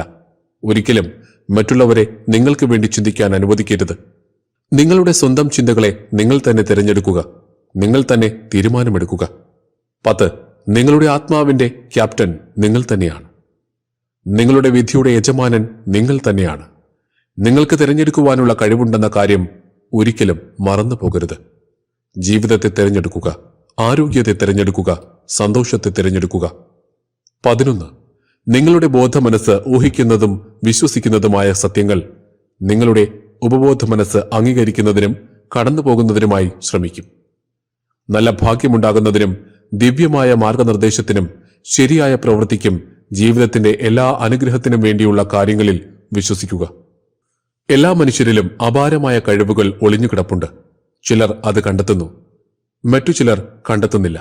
ഈ വ്യത്യാസം മാത്രമാണ് വിജയികളും പരാജിതരും തമ്മിലുള്ളത്. സ്വയം ഒരത്ഭുതമെന്ന് തിരിച്ചറിഞ്ഞ് പ്രവർത്തനങ്ങളെ മെച്ചപ്പെടുത്തുന്നവൻ അത്ഭുതങ്ങൾ സൃഷ്ടിക്കുന്നു. അസാമാന്യ പ്രതിഭകളോ അത്ഭുതങ്ങൾ സൃഷ്ടിക്കുന്നവരോ ആയി ആരും ജനിക്കുന്നില്ല. തനത് ശൈലിയിലൂടെ ശരാശരി മികവുകളെ സ്വയം കണ്ടെത്തി പരിപോഷിപ്പിച്ചവരാണ് പിന്നീട് ചരിത്രം തിരുത്തുന്നത്. നെഗറ്റീവായ ചിന്താരീതികളും അർത്ഥശൂന്യമായ ഭയാശങ്കകളും മനസ്സിൽ നിന്നും തുടച്ചു നീക്കുമ്പോൾ അടുത്തുള്ള അവസരങ്ങളും കാണാൻ സാധിക്കും. ഉപബോധ മനസ്സിനെ നിയന്ത്രിച്ച് നമ്മൾ ഉദ്ദേശിച്ച കാര്യങ്ങൾ നേടണമെങ്കിൽ ഉപബോധ മനസ്സിനെ എങ്ങനെ പ്രവർത്തിപ്പിക്കാമെന്ന് അറിയേണ്ടതുണ്ട്. ആദ്യം അറിഞ്ഞിരിക്കേണ്ട കാര്യം നിങ്ങളുടെ ഉപബോധ മനസ്സ് എപ്പോഴും പ്രവർത്തിച്ചുകൊണ്ടിരിക്കുന്നു എന്നുള്ളതാണ്. അത് രാത്രിയും പകലും പ്രവർത്തന നിരതമാണ്. നിങ്ങളുടെ ഉപബോധ മനസ്സ് നിങ്ങളുടെ ശരീരത്തിന്റെ നിർമ്മാതാവാണ്. എന്നാൽ നിങ്ങളുടെ ശരീരത്തിൽ നടക്കുന്ന നിശബ്ദമായ പ്രവർത്തന ക്രമത്തെ സാബോധം നിരീക്ഷിക്കാനോ കേൾക്കാനോ നിങ്ങൾക്ക് സാധിക്കില്ല. നിങ്ങളുടെ ഇടപാടുകൾ ഉപബോധ മനസ്സുമായിട്ടല്ല, ബോധ മനസ്സുമായിട്ടാണ്. നിങ്ങളുടെ ബോധ മനസ്സിനെ ഏറ്റവും നല്ലതിനെ പ്രതീക്ഷിക്കുന്നതായി സൂക്ഷിക്കുക. സ്നേഹം, ന്യായം, പൊരുത്തം ഇവയെ അടിസ്ഥാനമാക്കി സ്വാഭാവികമായി ചിന്തിക്കുന്നതിന് ഉറപ്പാക്കുക. നിങ്ങളുടെ സ്വാഭാവികമായ ചിന്ത അനുസരിച്ച് നിങ്ങളുടെ ഉപബോധ മനസ്സ് എല്ലായ്പ്പോഴും പ്രകാശിപ്പിക്കുകയും പുനഃസൃഷ്ടി നടത്തുകയും സ്പഷ്ടമാക്കുകയും ചെയ്തുകൊണ്ടിരിക്കുന്നുവെന്ന് നിങ്ങൾ സൂക്ഷ്മമായി മനസ്സിലാക്കിയതിനാൽ ഇന്നു മുതൽ ബോധ മനസ്സിനെ ശ്രദ്ധിക്കാൻ ആരംഭിക്കുക. സൗത്ത് വെസ്റ്റേൺ ഫ്രാൻസിലെ ലൂർദസ് ലോകത്തിലെ ഏറ്റവും അധികം കീർത്തികേട്ട ചികിത്സാലയങ്ങളിലൊന്നാണ്. മെഡിക്കൽ വിഭാഗത്തിലെ ലൈബ്രറി അത്ഭുതകരമായ ചികിത്സ സംബന്ധിച്ച കേസുകളുടെ ആധികാരിക റെക്കോർഡുകൾ സൂക്ഷിക്കുന്ന ഒന്നാണ്. അവയിലൊന്നാണ് അന്ധയായ മാഡം ബയറിന്റെ കേസ്. അവരുടെ കണ്ണിലെ ഞരമ്പ് കേടായി പ്രവർത്തനക്ഷമമല്ലാതായി കഴിഞ്ഞിരുന്നു. ലൂർദസിൽ വന്നതിനു ശേഷം അവർക്ക് കാഴ്ച തിരികെ ലഭിച്ചു. ഇതിനെക്കുറിച്ച് റൂത്ത് ക്രാൻസ്റ്റൺ എന്ന പ്രൊട്ടസ്റ്റന്റ് വനിത പഠിക്കുകയും 1955 നവംബർ ലക്കം മക്കാൾസ് മാഗസിനിൽ എഴുതുകയും ചെയ്തിട്ടുണ്ട്. മാഡം ബയറെ ചികിത്സിച്ച പല ഡോക്ടർമാരും അവരുടെ കണ്ണിലെ ഞരമ്പുകൾ ഉപയോഗപ്രദമല്ല എന്ന് രേഖപ്പെടുത്തുകയുണ്ടായിട്ടുണ്ട്. എന്നിട്ടും അവർക്ക് 1 മാസം കഴിഞ്ഞ് കാഴ്ച തിരികെ ലഭിച്ചു. വീണ്ടും അവരുടെ കണ്ണ് പരിശോധിച്ചപ്പോൾ അവരുടെ കാഴ്ച സംബന്ധിയായ അവയവവും പ്രവർത്തനവും പൂർണ്ണമായും സാധാരണ സ്ഥിതിയിൽ പുനഃസ്ഥാപിക്കപ്പെട്ടിട്ടുണ്ട്. ഡോക്ടർ മർഫി പല പ്രാവശ്യം ലൂർദസ് സന്ദർശിച്ചിട്ടുണ്ട്. അപ്പോഴൊക്കെ രോഗം ഭേദമാകുന്നതിന് സാക്ഷിയാവുകയും ചെയ്തു. അതേക്കുറിച്ച് ഇനി വരുന്ന ഭാഗങ്ങളിൽ സൂചിപ്പിക്കുന്നുണ്ട്. ഒന്നുറപ്പാണ്, ഏത് വിശ്വാസവും നിങ്ങളെ രോഗശാന്തിയിലെത്തിക്കും. എന്റെ പൂർണ്ണമായ വിശ്വാസം മാഡം ബയറിന് കാഴ്ചശക്തി തിരികെ ലഭിക്കാൻ സഹായിച്ചത് രോഗ ശുശ്രൂഷാ കേന്ദ്രത്തിലെ ദിവ്യജലമല്ല, മറിച്ച് അവരുടെ ഉപബോധ മനസ്സാണ്. വിശ്വാസം ഉപബോധ മനസ്സിലെ ചിന്തയാണ്. അതിന്റെ അർത്ഥം സത്യമായിട്ടുള്ള ഒന്നിനെ സ്വീകരിക്കുക എന്നതാണ്. സ്വീകരിക്കപ്പെട്ട ചിന്ത താനെ തന്നെ അത് നടപ്പിലാക്കി. മാഡം ബയർ വലിയ പ്രതീക്ഷയോടും വിശ്വാസത്തോടു കൂടിയുമാണ് രോഗശുശ്രൂഷാ കേന്ദ്രത്തിൽ പോയത്.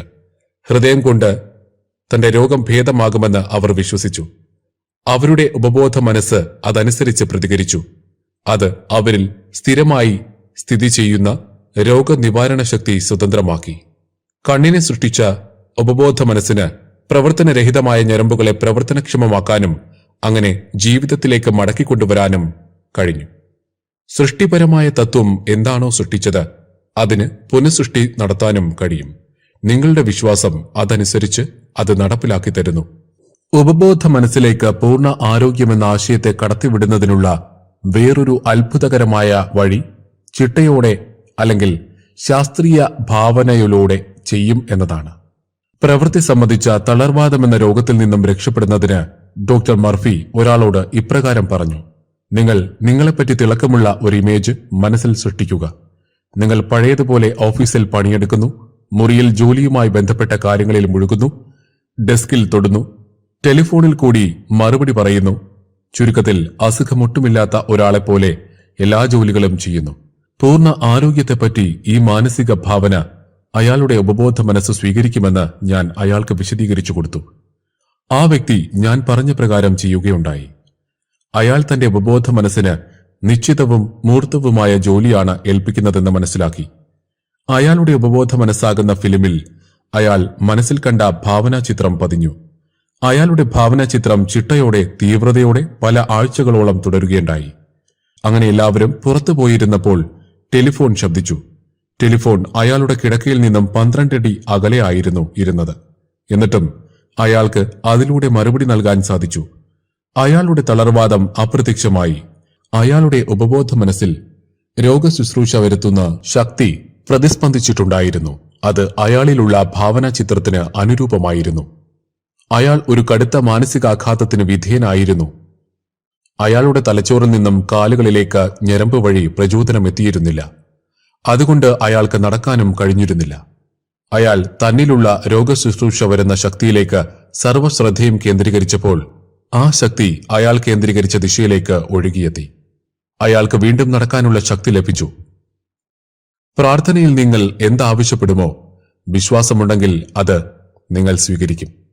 നിങ്ങളുടെ ഉപബോധ മനസ്സ് നിങ്ങളുടെ ശരീരത്തിലെ മർമ്മപ്രധാനമായ എല്ലാ ജോലികളും നിയന്ത്രിക്കുന്നു. അത് എല്ലാ പ്രശ്നങ്ങളുടെയും ഉത്തരങ്ങളും അറിയുന്നു.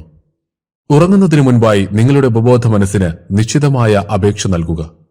നിങ്ങൾക്ക് സ്വയം ഉപബോധ മനസ്സിന്റെ അത്ഭുതകരമായ പ്രവൃത്തിയുടെ തെളിവ് ലഭിക്കും. നിങ്ങളുടെ ഉപബോധ മനസ്സിൽ പതിയുന്നത് എന്തൊക്കെയാണോ അവ ഭൂമിയാകുന്ന സ്ക്രീനിൽ വ്യവസ്ഥകളായും സംഭവങ്ങളായും അനുഭവങ്ങളായും പ്രകാശിക്കപ്പെടുന്നു. അതുകൊണ്ട് നിങ്ങളുടെ ബോധമനസ്സിൽ സൽക്കരിക്കുന്ന ആശയങ്ങളെയും ചിന്തകളെയും ശ്രദ്ധയോടെ പരിശോധിക്കുക.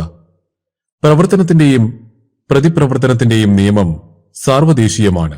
നിങ്ങളുടെ ചിന്തയാണ് പ്രവൃത്തി. നിങ്ങളുടെ ഉപബോധ മനസ്സിന്റെ തന്നെത്താനെയുള്ള പ്രതികരണമാണ് പ്രവർത്തനം. നിങ്ങളുടെ ചിന്തകളെ സൂക്ഷിക്കുക. പൂർത്തീകരിക്കപ്പെടാത്ത ആഗ്രഹങ്ങളാണ് എല്ലാ നിരാശയ്ക്കും കാരണം. നിങ്ങൾ തടസ്സങ്ങളിലും കാലതാമസം വരുത്തുന്ന കാര്യങ്ങളിലും പ്രയാസങ്ങളിലും ശ്രദ്ധ പതിപ്പിക്കുകയാണെങ്കിൽ നിങ്ങളുടെ ഉപബോധ മനസ്സ് അതനുസരിച്ച് പ്രതികരിക്കുകയും നിങ്ങൾ സ്വയം നിങ്ങളുടെ നന്മയെ തടസ്സപ്പെടുത്തുകയും ചെയ്യുന്നു. നിങ്ങൾ ഇപ്രകാരം ബോധപൂർവം സ്വീകരിക്കുകയാണെങ്കിൽ ജീവിത തത്വം നിങ്ങളിലൂടെ പൊരുത്തത്തോടെ താളാത്മകതയോടെ പ്രവഹിക്കുന്നതാണ്. ഉപബോധ മനസ്സ് എനിക്ക് തന്ന ഈ ആഗ്രഹം ഇപ്പോൾ എന്നിലൂടെ പൂർത്തിയായിക്കൊണ്ടിരിക്കുന്നുവെന്ന് ഞാൻ വിശ്വസിക്കുന്നു. ഇത് എല്ലാ സംഘർഷങ്ങളെയും ഇല്ലാതാക്കുന്നു. നിങ്ങൾക്ക് ശല്യം, ഭയം, ഉത്കണ്ഠ ഇവയിലൂടെ നിങ്ങളുടെ ഹൃദയം, ശ്വാസകോശങ്ങൾ, മറ്റവയവങ്ങൾ ഇവയുടെ പ്രവർത്തനത്തിൽ ഇടപെടാൻ കഴിയുന്നതാണ്.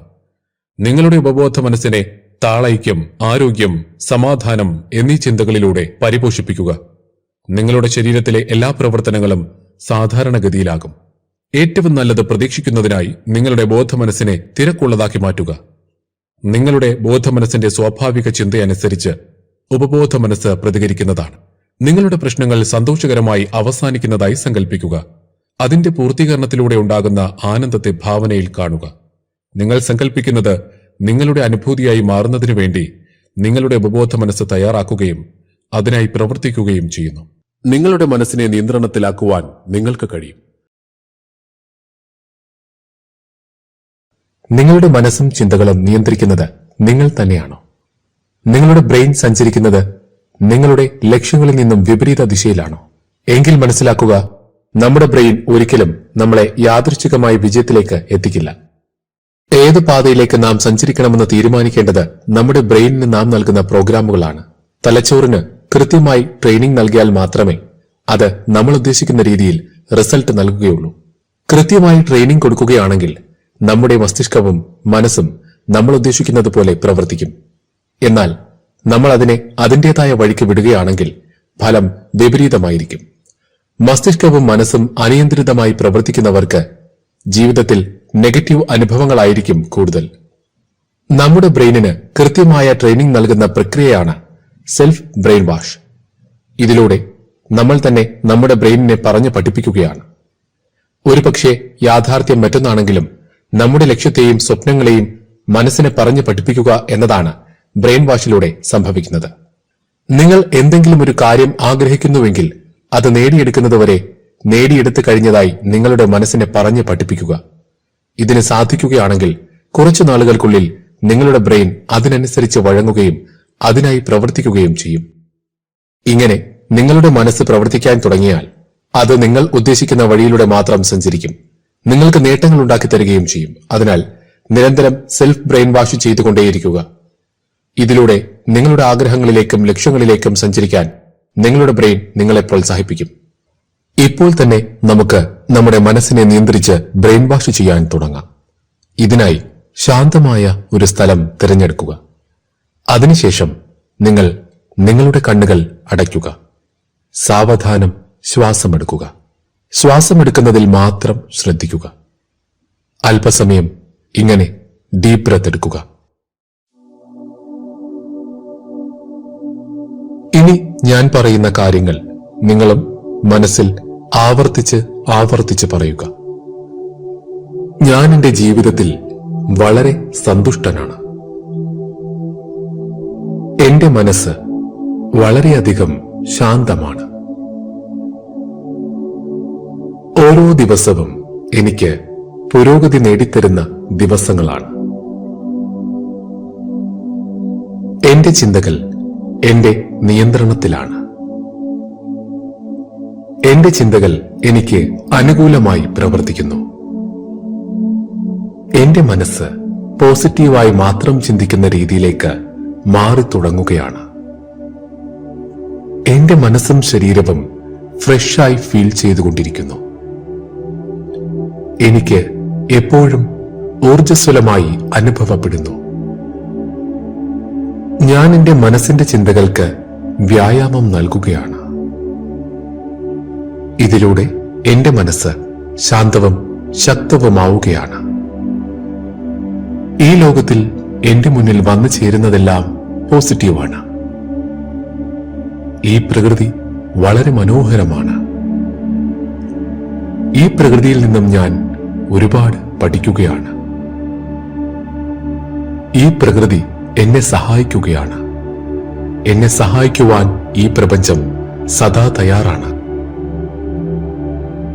എന്റെ ജീവിതത്തിലെ എല്ലാ പ്രശ്നങ്ങളെയും തരണം ചെയ്യാനുള്ള ശക്തി എനിക്ക് ലഭിച്ചുകൊണ്ടിരിക്കുകയാണ്. ആന്തരിക ശക്തി ഞാൻ നേടിയെടുത്തുകൊണ്ടിരിക്കുകയാണ്. കഠിനമായ അവസരങ്ങളിലും എന്റെ മനോബലം ശക്തമായി തന്നെ നിലകൊള്ളുകയാണ്. എന്റെ മനസ്സാക്ഷി എന്നോട് പറയുന്നത് ഞാൻ കേൾക്കുന്നു. എന്റെ ജീവിതം ഓരോ ദിവസവും സുരക്ഷിതമായി കൊണ്ടിരിക്കുകയാണ്. എന്റെ ജീവിതത്തിൽ സംഭവിക്കുന്നതെല്ലാം എന്റെ നന്മയ്ക്ക് വേണ്ടി മാത്രം സംഭവിക്കുന്നതാണ്. ഭാവിയിൽ സംഭവിക്കുന്നതെല്ലാം എന്റെ നന്മയ്ക്ക് വേണ്ടിയാണ് സംഭവിക്കുന്നത്. എന്റെ ഭാവി വളരെ സന്തോഷം നിറഞ്ഞ ഒന്നാവുകയാണ്. ഞാൻ ഉറക്കത്തിലും ഉണർന്നിരിക്കുമ്പോഴും ശാന്തത അനുഭവിക്കുകയാണ്. ഞാൻ എന്റെ ജീവിതത്തിലെ എല്ലാ സാഹചര്യങ്ങളിലും ശാന്തമായും സന്തോഷത്തോടെയും ഇരിക്കുകയാണ്. ഓരോ സാഹചര്യത്തെയും ആഴത്തിൽ പഠിക്കുവാനുള്ള മനക്കരുത്ത് എനിക്കുണ്ട്. ജീവിതത്തിൽ ഉണ്ടാകുന്ന ഓരോ പ്രതിസന്ധികളെയും ഞാൻ അവസരങ്ങളായി കണ്ടുകൊണ്ട് അവയെ നേരിടും. എനിക്ക് സാഹസം വളരെ ഇഷ്ടമാണ്. ഞാൻ എന്തു ചെയ്യുമ്പോഴും അതെനിക്ക് ആനന്ദം നൽകും. എന്റെ ജീവിതത്തിലേക്ക് കടന്നുവരുന്ന എല്ലാ സാഹചര്യങ്ങളും കൈകാര്യം ചെയ്യാനുള്ള ശക്തി എനിക്കുണ്ട്. എന്റെ ജീവിതത്തിൽ എന്ത് സംഭവിക്കുകയാണെങ്കിലും അതെല്ലാം എന്റെ നന്മയ്ക്ക് വേണ്ടിയാണ്. അതിനാൽ ഞാൻ എന്റെ ജീവിതത്തിലെ എല്ലാ സാഹചര്യങ്ങളെയും സ്വീകരിക്കുന്നു. എന്റെ ചുറ്റും ശക്തമായ ഒരു പോസിറ്റീവ് വൈബ്രേഷൻ നിറയുകയാണ്. എന്റെ ചുറ്റും പോസിറ്റീവായിട്ടുള്ള ആളുകൾ നിറയുകയാണ്. എന്നിലേക്ക് സന്തോഷവും സമൃദ്ധിയും വന്നുകൊണ്ടിരിക്കുന്നു. ഞാൻ എന്റെ ജീവിതത്തിലെ ഓരോ നിമിഷവും ആസ്വദിക്കുകയാണ്. എന്റെ ആഗ്രഹങ്ങളെല്ലാം തന്നെ പൂർത്തിയായിക്കൊണ്ടിരിക്കുകയാണ്. പൂർവകാലത്തിൽ എനിക്ക് സംഭവിച്ച എല്ലാ ചെറുതും വലുതുമായ പിഴവുകൾക്കും എന്നോട് തന്നെ ക്ഷമിക്കുകയാണ്. എനിക്കിഷ്ടമില്ലാത്ത രീതിയിൽ ആരെങ്കിലും എന്നോട് പെരുമാറിയിട്ടുണ്ടെങ്കിൽ അവരോടെല്ലാം ഞാൻ ക്ഷമിക്കുകയാണ്. ഞാൻ സന്തോഷത്തോടെ ഇരിക്കാൻ തീരുമാനിച്ചിരിക്കുകയാണ്. എന്റെ ജീവിതം എനിക്ക് ലഭിച്ച ഒരു അവസരമാണ്. ഈ അവസരം ഞാൻ അതിശക്തമായി ഉപയോഗിക്കും. എന്റെ ജീവിതം ഞാൻ എന്റെ നിയന്ത്രണത്തിലേക്ക് കൊണ്ടുവരികയാണ്. ഞാൻ ആഗ്രഹിച്ചതുപോലെ എന്റെ ജീവിതം മാറുകയാണ്. എനിക്ക് എന്റെ ജീവിതത്തിൽ സന്തോഷിക്കുവാൻ അധികാരമുണ്ട്. എന്റെ മനസ്സ് ശാന്തമാവുകയാണ്. എന്റെ മനസ്സ് സന്തുഷ്ടമാവുകയാണ്. എന്റെ മനസ്സ് സംതൃപ്തമാവുകയാണ്. ഞാൻ അതിശക്തമായി മാറുകയാണ്. ആഗ്രഹിച്ചതെല്ലാം നേടിയെടുക്കുന്ന ഒരു കാന്തമായി ഞാൻ മാറുകയാണ്. എനിക്ക് പ്രപഞ്ചത്തിന്റെ സഹായമുണ്ട്. എനിക്ക് ഈശ്വരന്റെ സഹായമുണ്ട്. ഈശ്വരൻ എന്റെ മനസ്സിനെ മനസ്സിലാക്കുന്നു. ഈശ്വരൻ എനിക്കായി സഹായങ്ങൾ നൽകുന്നു. പ്രപഞ്ചം എനിക്കായി അവസരങ്ങൾ ഒരുക്കുന്നു. ഞാൻ അതെല്ലാം നേടിയെടുത്തുകൊണ്ട് സന്തോഷത്തോടെ ജീവിക്കുന്നു. ഞാൻ എന്റെ ജീവിതത്തിലേക്ക് സൗഭാഗ്യങ്ങളെ ആകർഷിക്കുകയാണ്. ഞാൻ എന്റെ ജീവിതത്തിലേക്ക് സൗഭാഗ്യങ്ങളെ ആകർഷിക്കുകയാണ്. ഞാൻ എന്റെ ജീവിതത്തിലേക്ക് സൗഭാഗ്യങ്ങളെ ആകർഷിക്കുകയാണ്. ഞാൻ എന്റെ ജീവിതത്തിലേക്ക് നന്മകളെ ആകർഷിക്കുകയാണ്. ഞാൻ എന്റെ ജീവിതത്തിലേക്ക് നന്മകളെ ആകർഷിക്കുകയാണ്. ഞാൻ എന്റെ ജീവിതത്തിലേക്ക് നന്മകളെ ആകർഷിക്കുകയാണ്. ഞാൻ എന്റെ ജീവിതത്തിലേക്ക് ശാന്തിയും സന്തോഷവും ആകർഷിക്കുകയാണ്. ഞാൻ എന്റെ ജീവിതത്തിലേക്ക് ശാന്തിയും സന്തോഷവും ആകർഷിക്കുകയാണ്. ഞാൻ എന്റെ ജീവിതത്തിലേക്ക് ശാന്തിയും സന്തോഷവും ആകർഷിക്കുകയാണ്. ഞാൻ എന്റെ ജീവിതത്തിലേക്ക് ധനവും സമൃദ്ധിയും ആകർഷിക്കുകയാണ്. ഞാൻ എന്റെ ജീവിതത്തിലേക്ക് ധനവും സമൃദ്ധിയും ആകർഷിക്കുകയാണ്. ഞാൻ എന്റെ ജീവിതത്തിലേക്ക് ധനവും സമൃദ്ധിയും ആകർഷിക്കുകയാണ്. ഞാൻ എന്റെ ജീവിതം ആസ്വദിക്കുകയാണ്. ഞാൻ എന്റെ ജീവിതം ആസ്വദിക്കുകയാണ്. ഞാൻ എന്റെ ജീവിതം ആസ്വദിക്കുകയാണ്. ഞാൻ എന്റെ ജീവിതം ആസ്വദിക്കുകയാണ്. ഞാൻ എന്റെ ജീവിതം ആസ്വദിക്കുകയാണ്. ഇനി സാവധാനം കണ്ണുകൾ തുറക്കുക. ഈ രീതിയിൽ അഫർമേഷനുകൾ എല്ലാ ദിവസവും പരിശീലിക്കുകയാണെങ്കിൽ നിങ്ങൾക്കും സ്വന്തം ബ്രെയിനിന് ട്രെയിനിങ് നൽകാൻ സാധിക്കും. ഇതിലൂടെ നിങ്ങൾ ആഗ്രഹിക്കുന്ന ഒരു സന്തുഷ്ട ജീവിതം കെട്ടിപ്പടുക്കാനാകും. നമ്മുടെ സബ് കോൺഷ്യസ് മൈൻഡിലേക്ക് നമ്മൾ എന്തുതരം വിത്താണോ വിതയ്ക്കുന്നത് അത് വളർന്ന് പന്തലിച്ച് യാഥാർത്ഥ്യമായി തീരും. അതിന് നമ്മൾ നൽകുന്ന വളമാണ് നമ്മുടെ വികാരങ്ങളും ആവർത്തിച്ചുള്ള പ്രവർത്തനങ്ങളും. ലോകപ്രശസ്തനായ എൽ നൈറ്റിംഗേൽ പറഞ്ഞ വാക്കുകളാണിത്. നമ്മുടെ ചിന്തകൾക്ക് നമ്മുടെ ഭാവി സൃഷ്ടിക്കുന്നതിൽ വലിയൊരു പങ്കുണ്ട്. ന്യൂറോ സയൻസ് പ്രകാരം ബ്രെയിൻ ഒരു സ്റ്റോറേജ് യൂണിറ്റാണ്. നമ്മൾ കാണുന്നതും കേൾക്കുന്നതും അനുഭവിക്കുന്നതും സ്പർശിക്കുന്നതുമായ നിരവധി കാര്യങ്ങളാണ് അതിൽ റെക്കോർഡ് ചെയ്യുന്നത്. മാത്രമല്ല, നാം ജീവിക്കുന്ന ഓരോ സെക്കൻഡിലും പുതിയ കാര്യങ്ങൾ റെക്കോർഡ് ചെയ്യപ്പെടുകയാണ്. ഇവിടെ ചിന്തിക്കേണ്ട ഒരു ചോദ്യം ഇതാണ്: നമ്മുടെ സാഹചര്യമാണോ നമ്മുടെ ചിന്തകളെ രൂപപ്പെടുത്തേണ്ടത്, അതോ നമ്മുടെ ചിന്തകളാണോ സാഹചര്യങ്ങളെ നമുക്ക് അനുകൂലമാക്കി മാറ്റേണ്ടത്? നിങ്ങളുടെ ഒരു ദിവസത്തെ ദിനചര്യ ഒന്ന് വിലയിരുത്തി നോക്കുക. ഒരു സാധാരണ വ്യക്തി ഒരു ദിവസം എന്തൊക്കെയായിരിക്കും ചെയ്യുക? രാവിലെ ഉണരുന്നു, അയാളുടെ പ്രഭാത കൃത്യങ്ങൾ ചെയ്യുന്നു, ഭക്ഷണം കഴിക്കുന്നു, ജോലിക്ക് പോകുന്നു, ഉച്ചയ്ക്ക് വീണ്ടും ഭക്ഷണം കഴിക്കുന്നു, ജോലി തുടരുന്നു, വൈകിട്ട് ചായ കുടിക്കുന്നു, രാത്രി വീട്ടിലെത്തുന്നു, ഭക്ഷണം കഴിക്കുന്നു, ഉറങ്ങുന്നു. നമ്മളിൽ പലരും ഈ രീതിയിൽ തന്നെ ആയിരിക്കും ജീവിതം മുന്നോട്ട് കൊണ്ടുപോകുന്നത്. ഇനി ഒന്ന് ആലോചിച്ചു നോക്കുക, നമ്മുടെ ചിന്തകൾക്ക് എന്തെങ്കിലും മാറ്റങ്ങൾ ഉണ്ടാകുന്നുണ്ടോ എന്ന്. ചിന്തകൾക്ക് ഒരു രീതിയിലും വ്യത്യാസമില്ലെങ്കിൽ എങ്ങനെയാണ് ജീവിതത്തിൽ മാറ്റമുണ്ടാവുക? എന്തെങ്കിലും പുതുതായി നേടണമെന്ന് ആഗ്രഹമുണ്ടെങ്കിൽ അതിനെക്കുറിച്ച് കൃത്യമായി ആലോചിക്കാൻ പോലും തയ്യാറാകാതെ റിസൾട്ട് ലഭിക്കുമെന്ന് കരുതുന്നത് തന്നെ വിഡ്ഢിത്തമാണ്. നമ്മുടെ ചിന്തകൾക്കനുസരിച്ചായിരിക്കും നമ്മുടെ ബ്രെയിനിൽ ന്യൂറോണുകളുടെ സിഗ്നലുകൾ രൂപപ്പെടുന്നത്. നമ്മുടെ ജീവിതത്തിൽ എന്തെങ്കിലും മാറ്റങ്ങൾ ഉണ്ടാകുന്നില്ലെങ്കിൽ നമ്മുടെ സബ് കോൺഷ്യസ് മൈൻഡും അതുപോലെ തന്നെ മാറ്റങ്ങളില്ലാതെ തുടരും. അതിനെ ക്വാണ്ടം ലാ എന്ന് പറയുന്നു. ഈ നിയമപ്രകാരം ഒരു സാഹചര്യം അനുസരിച്ച് മാത്രം മുന്നോട്ട് പോകുന്നുണ്ടെങ്കിൽ ജീവിതത്തിൽ ഒരു മാറ്റവും ഉണ്ടാകില്ല. നമ്മുടെ ഉപബോധ മനസ്സിനെ മറ്റൊരു തലത്തിലേക്ക് മാറ്റിപ്പെടണമെങ്കിൽ അതിനായി ഭൗതിക ജീവിതത്തിൽ ഒരുപാട് കാര്യങ്ങൾ ചെയ്യേണ്ടതായി വരും. ഒരു ഉദാഹരണം പറയാം. ഒരു വ്യക്തിക്ക് അയാൾ ആഗ്രഹിച്ച ജോലി ലഭിക്കുന്നു. വളരെ സന്തോഷത്തോടെ ആ ജോലിയിൽ പ്രവേശിക്കുന്നു. പിന്നീട് അയാൾ അതിൽ തന്നെ തുടർന്നു കൊണ്ടേയിരിക്കുന്നു. കാര്യമായി പുതിയതൊന്നും പഠിക്കാനോ പുതിയ മാറ്റങ്ങൾക്കായി ശ്രമിക്കാനോ തയ്യാറാകുന്നില്ല. ഒടുവിൽ അയാൾ വർഷങ്ങൾക്ക് ശേഷം ജോലിയിൽ നിന്നും റിട്ടയർ ചെയ്യുന്നു. ഈ വ്യക്തി തനിക്ക് ജീവിതത്തിൽ വലിയ മാറ്റങ്ങളൊന്നും ഉണ്ടായിട്ടില്ലെന്ന് പറയുന്നതിൽ എന്തെങ്കിലും അർത്ഥമുണ്ടോ? എന്തെങ്കിലും ഒരു മാറ്റമുണ്ടാകണമെങ്കിൽ അതിനായി ആഗ്രഹിക്കുകയോ പ്രവർത്തിക്കുകയോ ചെയ്യാതെ കാലങ്ങൾ തള്ളി നീക്കിയതുകൊണ്ട് യാതൊരു പ്രയോജനവുമില്ല. ഇവിടെ അയാൾ ഒരു ചേഞ്ച് കൊണ്ടുവരാൻ തീവ്രമായി ആഗ്രഹിക്കുകയോ അതിനായി കഠിനമായി ശ്രമിക്കുകയോ ചെയ്യുന്നില്ല. അതുകൊണ്ട് തന്നെ അയാളുടെ സബ് കോൺഷ്യസ് മൈൻഡും ഒരു മാറ്റം ആഗ്രഹിക്കുന്നില്ല. നാം അതിതീവ്രമായ ആഗ്രഹത്തോട് പ്രവർത്തിക്കാൻ തുടങ്ങിയാൽ വളരെ പവർഫുള്ളായ സബ് കോൺഷ്യസ് മൈൻഡും അതിനായി പ്രവർത്തിച്ചു തുടങ്ങും. ഇവിടെ ഉദാഹരണമായി 2 ചരിത്ര പുരുഷന്മാരുടെ ജീവിതം പരിശോധിക്കാം. ഒന്ന് മഹാത്മാഗാന്ധി, മറ്റൊന്ന് മാർട്ടിൻ ലൂതർ കിങ്. ഗാന്ധിജിക്ക് ഇന്ത്യയുടെ സ്വാതന്ത്ര്യമായിരുന്നു ലക്ഷ്യം. അദ്ദേഹം ഇതിനകം തന്നെ ഇന്ത്യക്ക് സ്വാതന്ത്ര്യം ലഭിച്ചതുപോലെയാണ് വിശ്വസിച്ചിരുന്നത്. അദ്ദേഹം അതിനെ സംശയത്തോടെയല്ല നോക്കിക്കണ്ടത്. ഇതുപോലെ തന്നെയാണ് മാർട്ടിൻ ലൂതർ കിങ്ങും പ്രവർത്തിച്ചത്. താഴ്ന്നവരായി കണക്കാക്കിയിരുന്ന ഒരു സമൂഹത്തിന് അവരുടെ അവകാശങ്ങൾ നേടിയെടുത്തു കഴിഞ്ഞതായാണ് അദ്ദേഹം വിശ്വസിച്ചത്. ഇതിൽ നിന്നും മനസ്സിലാക്കേണ്ട ഒരു കാര്യം, നമുക്കൊരു ലക്ഷ്യമോ ആഗ്രഹമോ ഉണ്ടെങ്കിൽ അത് ഇതിനകം തന്നെ നടന്നതായി ഉറച്ചു വിശ്വസിക്കണം. നമ്മൾ നമ്മുടെ ലക്ഷ്യങ്ങളെ സംശയത്തോടെ അല്ല നോക്കിക്കാണേണ്ടത്.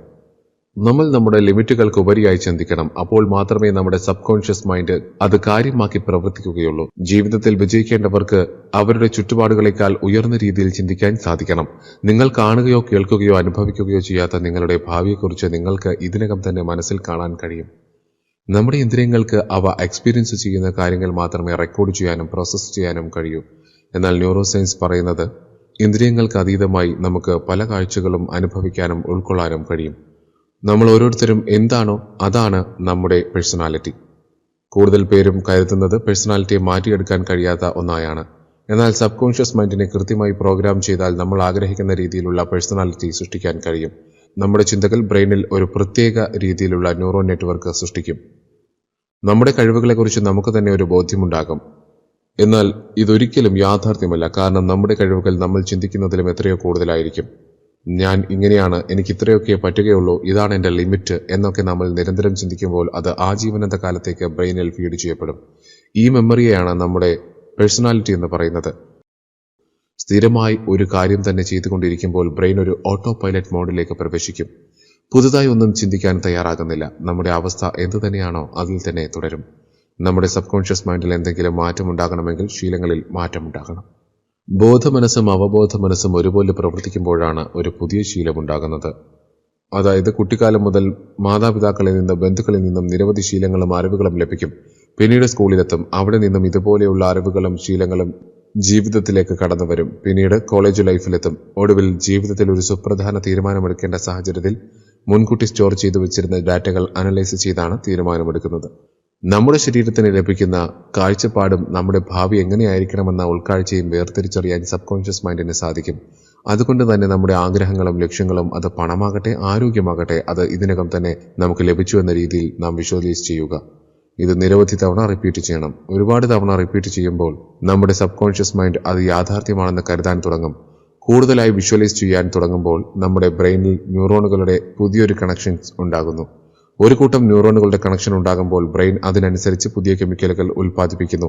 ഈ കെമിക്കലുകൾ നമ്മുടെ വികാരങ്ങളെ ഉത്തേജിപ്പിക്കുന്നു. അതുകൊണ്ട് തന്നെ നമ്മുടെ ലക്ഷ്യങ്ങളിൽ നാം വളരെ പെട്ടെന്ന് തന്നെ ഇമോഷണലി അറ്റാച്ച് ആകും.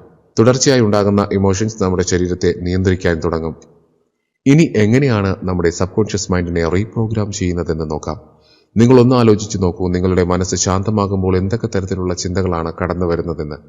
ഇപ്പോൾ ചെയ്തുകൊണ്ടിരിക്കുന്ന കാര്യങ്ങളെക്കുറിച്ച് മാത്രമാണ് ചിന്തിക്കുന്നതെങ്കിൽ നിങ്ങളുടെ ഉപബോധ മനസ്സ് ഒരു തരത്തിലും മാറ്റത്തിന് വിധേയമായി തുടങ്ങിയിട്ടില്ലെന്ന് മനസ്സിലാക്കാം. നമ്മുടെ സബ് കോൺഷ്യസ് മൈൻഡിന് നേരിട്ട് കാര്യങ്ങളെ വിലയിരുത്താനോ ഫീഡ് ചെയ്യാനോ കഴിയില്ല. അതിന് ഡാറ്റ നൽകുന്നത് നമ്മുടെ കോൺഷ്യസ് മൈൻഡാണ്. അതായത് ബോധമനസ്സ് ബോധപൂർവ്വം നൽകുന്ന കാര്യങ്ങളാണ് ഉപബോധ മനസ്സിൽ ഫീഡ് ചെയ്യപ്പെടുന്നത്. നിങ്ങളുടെ ഉള്ളിലൂടെ എന്തൊക്കെ തരത്തിലുള്ള ചിന്തകളാണ് കടന്നു പോകുന്നതെന്ന് ഒരു തവണയെങ്കിലും വിലയിരുത്തണം. അത് ആവശ്യമായ കാര്യമാണോ അനാവശ്യമായ കാര്യമാണോ എന്ന് ക്ഷമയോടെ വിലയിരുത്തണം. നമ്മുടെ ചിന്തകളിൽ കൂടുതലും നെഗറ്റീവ് ആയിരിക്കും ഉണ്ടാവുക. അതുകൊണ്ട് തന്നെ അനാവശ്യമായി ചിന്തിച്ച് നാം കൂടുതൽ നിരാശപ്പെടും. തുടർന്ന് നമ്മുടെ ബ്രെയിൻ ചില മോശം ഹോർമോണുകൾ ഉൽപ്പാദിപ്പിക്കും. ഈ ഹോർമോണുകൾ ശരീരത്തെ സാരമായി ബാധിക്കും. നമ്മുടെ ബ്രെയിൻ വൈകാരികമായി പ്രവർത്തിക്കാൻ തുടങ്ങിയാൽ നമ്മുടെ ലക്ഷ്യങ്ങൾ നിറവേറ്റാനാകില്ല. ഇമോഷണലി തളരുന്ന ഒരു അവസ്ഥയിൽ നിന്നും ഏറ്റവും പെട്ടെന്ന് മോചിതയാകാൻ നിങ്ങളെ സഹായിക്കുന്ന ഒന്നാണ് മെഡിറ്റേഷൻ അഥവാ ധ്യാനം. ഭൂതകാലത്തെക്കുറിച്ചും ഭാവിയെക്കുറിച്ചും ആശങ്കപ്പെടാതെ വർത്തമാനകാലത്തിൽ തുടരാൻ നമ്മെ സഹായിക്കുന്ന നല്ലൊരു ശീലമാണ്. മെഡിറ്റേഷൻ എന്നത് വെറുതെ ഒരിടത്ത് ഇരിക്കുക എന്നതല്ല, അതൊരു ക്ഷമ വേണ്ട പ്രോസസ്സാണ്. വർത്തമാനകാലത്ത് നാം എന്താണ് എന്നത് കൃത്യമായി വിലയിരുത്താൻ കഴിയുന്ന ഒരു തരത്തിലുള്ള മെഡിറ്റേഷൻ പരിശീലിക്കാൻ നമുക്ക് കഴിയണം. സബ് കോൺഷ്യസ് മൈൻഡ് പ്രോഗ്രാം ചെയ്യുന്നതിനുള്ള ഊർജ്ജം നേടണമെങ്കിൽ ഈ ഒരു കാര്യം ചെയ്യേണ്ടത് അനിവാര്യമാണ്. ഒരു സാധാരണ വ്യക്തി എന്ന നിലയിൽ നമ്മുടെ ചിന്തകൾ കൂടുതലും നെഗറ്റീവ് ആയിരിക്കും. നാം ആകുലതകളെ മാത്രമായിരിക്കും ഫോക്കസ് ചെയ്യുക. ഉദാഹരണത്തിന്, നമ്മൾ സാമ്പത്തികമായി ബുദ്ധിമുട്ടുന്നുണ്ടെങ്കിൽ എപ്പോഴും അതിനെക്കുറിച്ച് മാത്രം ചിന്തിക്കും. ആരോഗ്യപരമായ എന്തെങ്കിലും പ്രശ്നമുണ്ടെങ്കിൽ അതിനെക്കുറിച്ച് മാത്രം ചിന്തിക്കും. പ്രൊഫഷണൽ ലൈഫിൽ ഉണ്ടാകുന്ന പ്രശ്നങ്ങൾ, തകർന്ന ബന്ധങ്ങൾ, ഇവയൊക്കെ ആയിരിക്കും കൂടുതലായും ഉണ്ടാകുന്ന ചിന്തകൾ. എപ്പോഴും ആശങ്കപ്പെട്ടുകൊണ്ടിരിക്കുന്ന ഒരു വ്യക്തിയുടെ ബ്രെയിനിൽ നിരവധി മോശം കെമിക്കലുകൾ ഉൽപ്പാദിപ്പിക്കപ്പെടും. അഡ്രിനാലിൻ, കോർട്ടിസോൾ തുടങ്ങിയ ഹോർമോണുകളുടെ അതിപ്രസരം ശാരീരികമായും മാനസികമായും നിരവധി പ്രശ്നങ്ങൾ സൃഷ്ടിക്കും. പ്രശ്നങ്ങളെക്കുറിച്ച് മാത്രം ചിന്തിക്കുന്നത് നിങ്ങളിലേക്ക് മോശം അനുഭവങ്ങൾ മാത്രമേ കൊണ്ടുവരൂ. ജീവിതത്തിൽ എന്തെങ്കിലും മാറ്റങ്ങൾ ഉണ്ടാകണമെന്ന് ആഗ്രഹിക്കുന്നുവെങ്കിൽ നാം അതിനെ വിഷ്വലൈസ് ചെയ്യാൻ ശ്രമിക്കണം. 2025 ഞാൻ എന്തായിരിക്കണം, 2030 ഞാൻ എന്തായിരിക്കണം എന്നതിനെക്കുറിച്ച് നാം മനസ്സിൽ കാണുകയും അതിനായി പ്രവർത്തിക്കുകയും വേണം. അല്ലാതെ 2030 എത്തുമ്പോൾ നമ്മുടെ കാര്യം ചിന്തിച്ചിട്ട് കാര്യമില്ല. നമ്മുടെ ഭാവി എങ്ങനെയായിരിക്കണമെന്നത് നാം കൃത്യമായി ഒരു ബുക്കിൽ എഴുതി വയ്ക്കുക.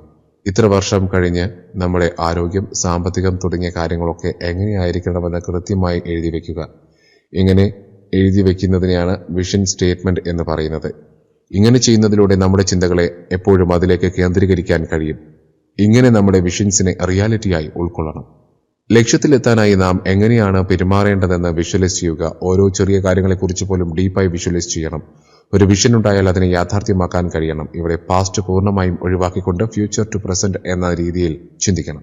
പുതിയ തരത്തിലുള്ള ചിന്തകൾ രൂപപ്പെടുമ്പോൾ ന്യൂറോണുകൾ പുതിയ കണക്ഷനുകൾ സൃഷ്ടിക്കും. തുടർന്ന് ബ്രെയിനിൽ കെമിക്കൽ ചേഞ്ചുകൾ ഉണ്ടാകും. എല്ലായ്പ്പോഴും നിങ്ങളുടെ ആഗ്രഹങ്ങളെക്കുറിച്ച് മാത്രം വിഷ്വലൈസ് ചെയ്യുമ്പോൾ അത് യാഥാർത്ഥ്യമാകാൻ തുടങ്ങും. ലക്ഷ്യത്തിലെത്തുന്നതുവരെ നമ്മുടെ വിഷ്വലൈസേഷൻ തുടർന്നുകൊണ്ടേയിരിക്കണം.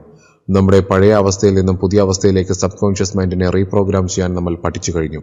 വിഷ്വലൈസേഷനിലൂടെ സബ് കോൺഷ്യസ് മൈൻഡിനെ നമ്മുടെ പരിധിയിലേക്ക് എത്തിക്കാനും കഴിയും. നിങ്ങൾക്ക് എത്ര മോശം അവസ്ഥയിൽ നിന്നും നല്ലൊരവസ്ഥയിലേക്ക് എത്താൻ കഴിയും. അതിനു വേണ്ടത് നിങ്ങളുടെ ചിന്തകളെ മാറ്റുക എന്നത് മാത്രമാണ്. നിങ്ങളാണ് നിങ്ങളുടെ ഭാവി സൃഷ്ടിക്കുന്നതെന്ന് തിരിച്ചറിഞ്ഞ് പ്രവർത്തിക്കുക. എല്ലാവർക്കും നന്ദി. ഈ വീഡിയോ തയ്യാറാക്കിയിരിക്കുന്നത് നസീർ ഖാൻ സാഹിബ്, മുൻ ജില്ലാ ലേബർ ഓഫീസറും ഇപ്പോൾ വിദ്യാഭ്യാസ വകുപ്പിന്റെ കീഴിലുള്ള സ്റ്റേറ്റ് ഇൻസ്റ്റിറ്റ്യൂട്ട് ഓഫ് എഡ്യൂക്കേഷണൽ ടെക്നോളജിയുടെ പ്രോഗ്രാം പ്രൊഡ്യൂസറുമാണ്.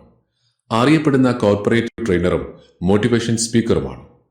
ട്രെയിനിംഗ് നടത്താൻ താൽപ്പര്യമുള്ള വ്യവസായ സ്ഥാപനങ്ങളും വിദ്യാഭ്യാസ സ്ഥാപനങ്ങളും 7907536093 എന്ന വാട്സ്ആപ്പ് നമ്പറിൽ ബന്ധപ്പെടുക. ചാനൽ സബ്സ്ക്രൈബ് ചെയ്യാത്തവർ സബ്സ്ക്രൈബ് ചെയ്യണമെന്ന് അഭ്യർത്ഥിക്കുന്നു. നോട്ടിഫിക്കേഷൻ ലഭിക്കുവാൻ ബെൽ ഐക്കൺ ക്ലിക്ക് ചെയ്യുക.